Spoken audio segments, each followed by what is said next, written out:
great if we all took just one thing away and started changing in our own lives tomorrow? Because I know it's easy to slip into that trap of when you come to a conference, you go, gee, my husband needs this. Or, I can't wait to tell my clients they need to do this. But how great if we all just take one thing away? And I want my session this afternoon to inspire a bit of thinking to just change one thing in your life. First, I want to take you to a place, just for a moment, a little bit unusual, but it's a neonatal unit in a city hospital. And just imagine all the cribs carrying newborn babies lining the walls. It's their first home. And it's a plastic bubble of things like UV lights, IV lines, tubes connected to life-saving machines, so essential for these premature babies. But despite all of the power in these life-saving machines, there is one far, far greater force. And that is the power of a mother's attention. And you've probably all heard of the concept of kangaroo care, where skin-to-skin contact, the research is clear that even for a small amount of time a day, the skin-to-skin contact can be transformative and really help these preemie babies survive and thrive. But for a mother, it is so much more than this. That 15 minutes, which is her only contact with her preemie baby outside of the crib, that 15 minutes is a time to pay full attention. Nothing exists in that mother's mind. No to-do list, no worrying about the future, no rerunning the birth. Nothing exists except the smell of the newborn baby, the feeling of your baby's breath on your shoulder, the sight of your greatest love. It is absolutely a moment of full presence. And I know, because I've been one of those mothers, I know firsthand that it is attention that gives life. But every single one of you here has also experienced what a gift attention can be. Because you've all experienced a time where you sat down, maybe with a friend, a colleague, or a client, and you truly listened. Not the listening that we do today, which is distracted, which is interrupted by mobile technology, but you listened with no judgment, with no commentary, with no problem solving, just full listening. And you see right in front of you how that person is transformed. You don't need to say a word. You see in their body they come to life, their ideas come to life. Research says they can be healed just through the power of mindful listening. But you've probably also spent a day playing with your child where you have not only given them time, but the thing that they really want, which is your attention. Maybe you sat down and played with that train, the trains on the tracks, and you were doing it for the 50th time that week. But instead of thinking, this is so boring, I could be washing the dishes, you actually gave full attention. And you could see right in front of you the grin of the child from ear to ear. Totally full of life. You can see their learning outcomes improve right before your eyes. This is the power of our attention, and we've all seen it. We've all seen it. Attention navigates us safely through life. We couldn't survive without it, but it is so much more than this. Attention is actually the thread that connects us to life. It is so much more than a cognitive ability. It is a mechanism through which everything important in life flows. Think of it this way. You cannot give care, you cannot receive care if you aren't first paying attention. You can't give gratitude for the beauty of the day if you are not first paying attention. It's the thread that connects us to life, and it can turn our lives from being something that's being played out in black and white to something that appears in absolute full colour. It's so powerful. I know I'm speaking to a converted audience here. We know how powerful attention is. But I want you to consider this question. If it's so powerful, if it's free, if it's at our fingertips, then why aren't we harnessing this power? Because the research on this is clear. Harvard University, 47% of the time we are absolutely lost in thought, disconnected, out of the moment. Our body is doing one thing, our mind's in another place. We are disconnected, we can't see what's just going on straight in front of us.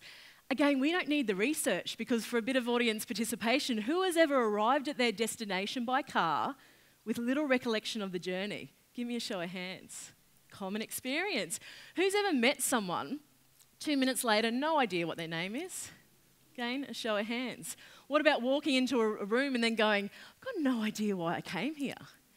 These are all things that we laugh about, and I laugh about myself every day, but we've gotten to a point in history where it's no longer a laughing matter. What do you think it is? Because attention is now the most threatened resource on the planet.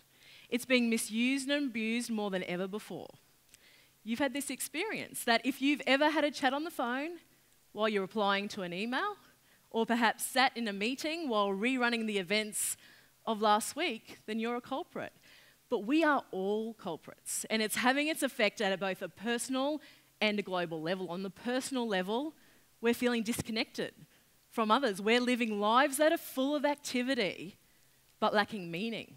On a global level, we're seeing skyrocketing rates of depression, anxiety, even starting as low as 7 years old.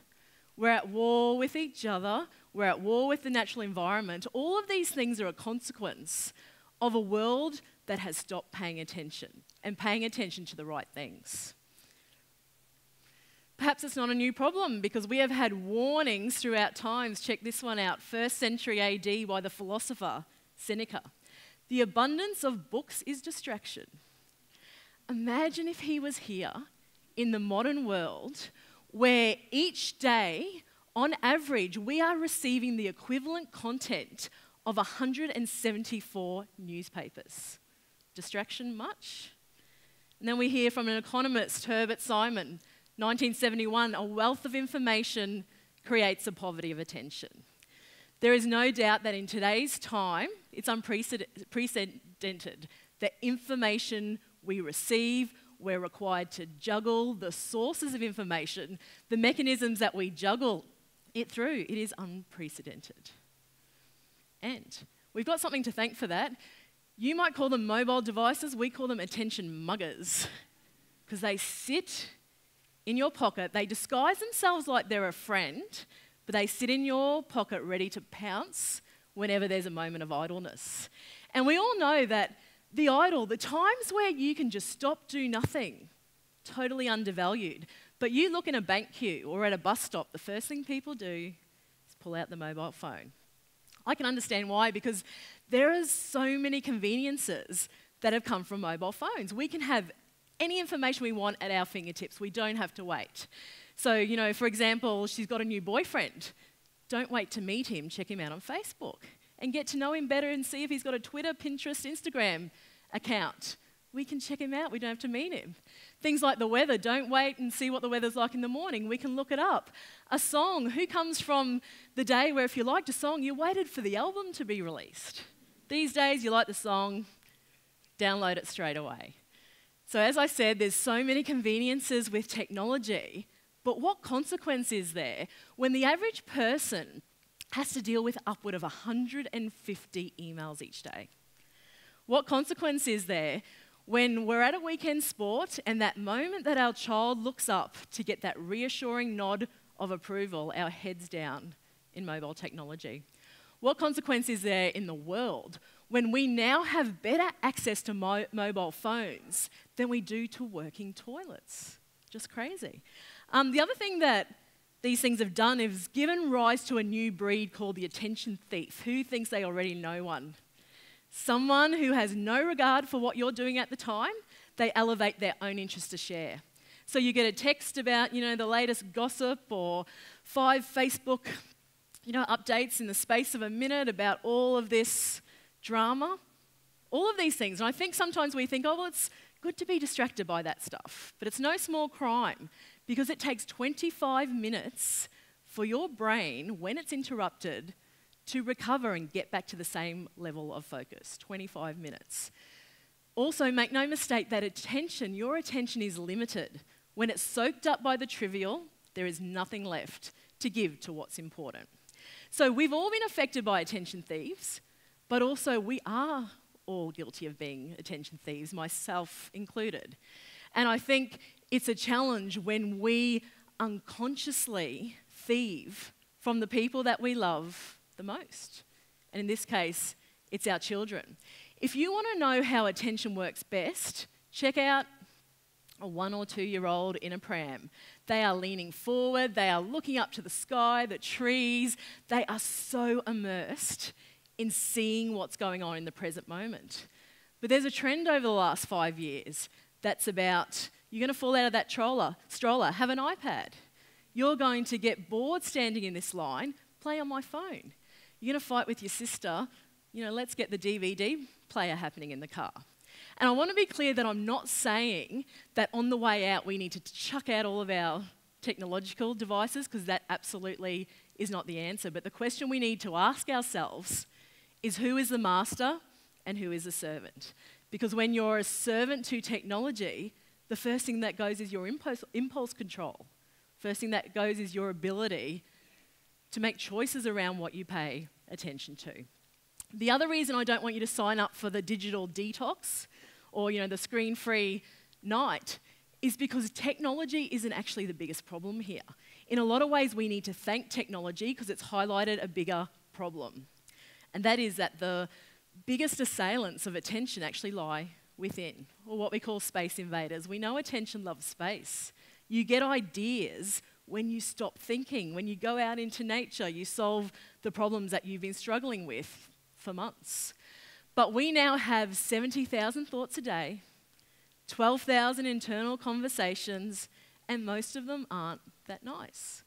And again, we don't need to read the research, because we've already experienced, or we know someone who's experienced those mornings where the first thought when they wake up is, what day is it and what do I need to do? And they're constantly going through the to-do list. You jump in the shower, you're rehearsing the conversation that you're going to have a little bit later on. You're getting changed and you're rerunning the thing that someone said to you yesterday, how you're going to respond. All of these thoughts just in the first hour of the day.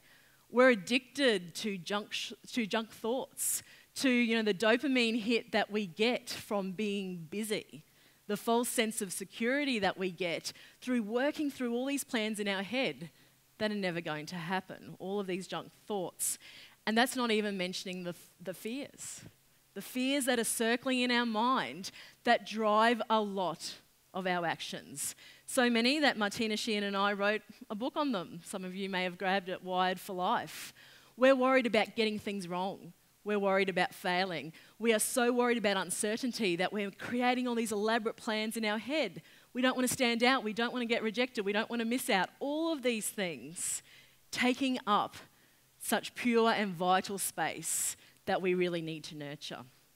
Because the issue when our attention is focused on devices, when it's focused in this internal world of activity, there's a problem.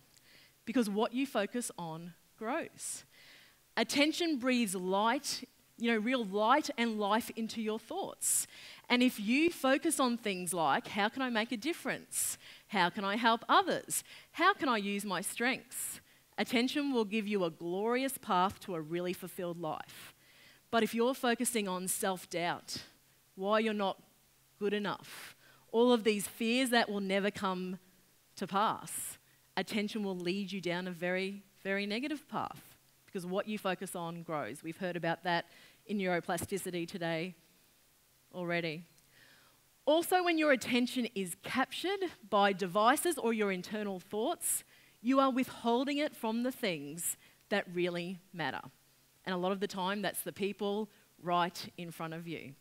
Anne's already shown the scans of what it looks like for a child when they have been withheld attention, when they have been neglected. But you don't even need to see brain scans, because you know that when you feel ignored, it hurts. Withholding attention's not a neutral act. When we withhold attention, it's a destructive act on the other person. But it's also destructive for ourselves, because when we drag our attention from one thing to the next, when we multitask, when we lead it down dark paths, we're just frittering it away. And that's why we're losing this thread that connects us to life. It's becoming frittered. It's becoming frayed. We're losing connection.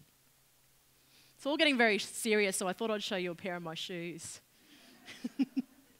And the reason I want to show you these and be very materialistic for a moment is because they've only been seen in public once, because they are so precious to me, I don't want to wear them. So I keep them in a box. I know this sounds ridiculous, stay with me. I keep them in a box, out of the sun, in a nice bag. I take them out, I clean them. I admire them. And maybe it's not shoes for you. Maybe it's not stilettos. If you're a man, I'm hoping it's not stilettos. But maybe it's golf clubs. Or maybe it's your prayer beads. Or maybe it's your wine collection. How many times do we actually take better care of these physical objects than we do our attention? How many times do we even think about, and I don't for a moment want you to lock your attention away in a box at the bottom of the cupboard, because this world needs your attention. But how many times do we even think about giving it a rest, not exposing it to things that are not going to be good for it? How many times do we really think about how precious that resource is and therefore what choices we should be making around it? We've talked about this today, yesterday already. The most important skill over the next 5 years, the next 2 years, is that we need to learn the skill of bringing attention back to where it belongs. This is the most important skill for school students, but for all of us at every age. Because if we fiddle around with things like curriculum, there's no point doing that if we can't even get people to pay attention. It's the same in organisations. We can fiddle around with all of this stuff. But if we don't get our leaders and our people paying attention, we don't have a lot to work with. So, where's our attention supposed to be? I think we all know this answer, and we've all heard this beautiful verse. Yesterday is history, tomorrow is a mystery, today is a gift. That's why they call it the present. The present is a gift. Attention is the most powerful gift that you can give to others, but also that you can give to yourself. So again, before you rush off to commit to a cave or meditation, might I suggest that you just take one moment? One moment to give full attention to someone else. So next time you're typing at the computer, someone comes and talks to you and you normally answer, stop, pause, face them, give full attention. Give attention to yourself. That next time you are running yourself ragged, in fact, you should be doing this every day. Stopping, checking in with yourself, taking a breath, taking a pause, asking yourself what you need. And to also give one moment each day to what we call the World Attention Bank. Attention's like the currency of care. And our role as people is to keep that flowing. Even when you give the gift of attention to a stranger, you keep that flowing nicely around the world. So just take one moment, because my firm belief is that one moment can save a relationship. It can nurture a child. It can reveal an idea. It can tame a busy mind. I really believe that one moment a day committed by all of us could change the world. So that's what I ask from you. Just one moment, please. Thank you.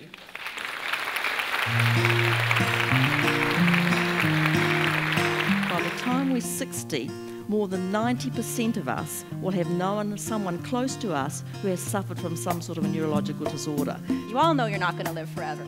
There's only one way into this life and one way out. I cannot prove to you anymore that anything is possible. Talk about the marvelous thing that we now understand about our brains. It gets so much better.